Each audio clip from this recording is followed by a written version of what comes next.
Now, city councilors have been voicing their opinions, concerns, frustrations all day, calling for the mayor to step down and take a leave of absence to deal with his personal issues. And two of those councillors are joining us live tonight in studio. Jay Robinson and Gary Crawford. We want to thank you both for being here.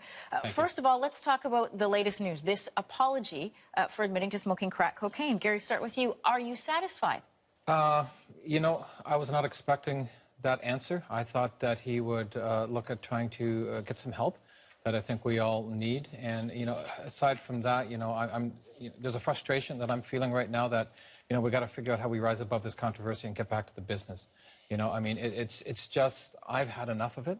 You know, as I was telling Jay, I've done no work today, the work I need to be doing. You know, I got to get back to the business. Like a budget tomorrow morning. You know, so there's a frustration right now over what is happening, and it doesn't seem to be ending. And Jay, you're from the same side of the political spectrum as the mayor. You've worked together in the past. You have a unique perspective on this, and you've been pretty hard on him. I have. I have because I was formerly a director in economic development at City Hall. And I understand the implications of this worldwide.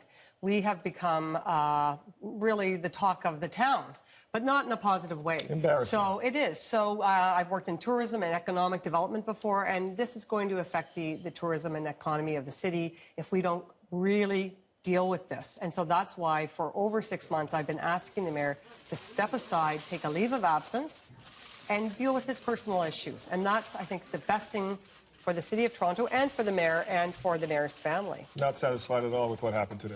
No. Okay. Well, how can you get back to running the business of the city? You talked about doing budget tomorrow with Mayor Ford still in office. Can you move forward? How is it possible to keep going? Well, I think we simply have to. I mean, we have this huge, wonderful city that we're running, and there's a lot of leadership on council with people like Gary and many others, and we will forge ahead. But it's very distracting and disruptive what's happening at City Hall. There's a constant media circus. We now have crime reporters at City Hall, and it's just not really productive. And as Gary says, it's tough to really get down to your constituent work when so much is happening, and you need to be able to address it. The mayor says he's apologized, it's time to move on, he's made his mistakes. But I heard both of you say today that it's not over. What do you mean by that? Well, again, you know, I've heard that there's a motion coming next week by Council Denzel Minnan-Wong.